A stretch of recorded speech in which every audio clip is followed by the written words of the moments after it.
Sexual harassment is any conduct of a sexual nature that makes you feel humiliated, offended, creates some kind of hostile environment for you in the workplace.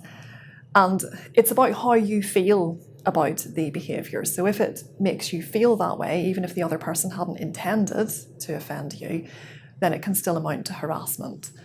It does need to have been reasonable for you to feel offended and degraded by the behaviour. But if that is how you feel, then that could amount to harassment.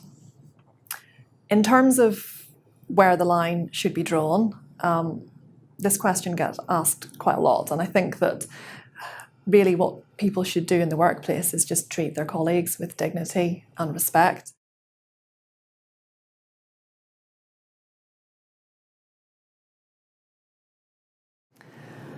It can be quite scary to know what to do if you have been subjected to harassment because maybe nobody else knows about it. It can be quite a lonely place. So I think the first thing I would encourage somebody to do is to just speak to somebody else about it. Confide in a friend, a family member, a colleague that you trust.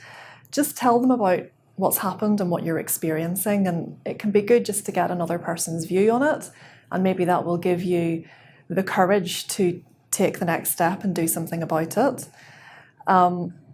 Sometimes, if you just have a private word with the person that has harassed you and tell them that it makes you feel uncomfortable and you want it to stop, sometimes that can be enough to stop the behaviour. But I fully appreciate that there are many situations where an individual may not feel comfortable at all having that sort of conversation. And if that's the case, then you might want to think about talking to your HR manager or maybe another senior manager that you trust in your organisation and tell them about what's happened. And sometimes these things can be resolved informally.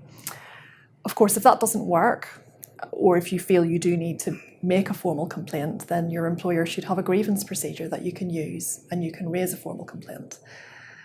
I think some people are worried that they won't be believed, that they won't be taken seriously, that maybe they don't have any proof of what's happened. Maybe nobody else has witnessed the incident. And I think one piece of advice I could give is that it can be good to try and keep a bit of a record of what's happened if you've had things happen a few times to you in work. So maybe you can keep a diary, write down the dates that things have happened. If anybody has witnessed it, make sure you make a note of that. Maybe you can, make little notes on your phone or send an email to yourself, and all of that sort of thing can help if you are pushed into a situation where you really feel you need to raise a formal concern.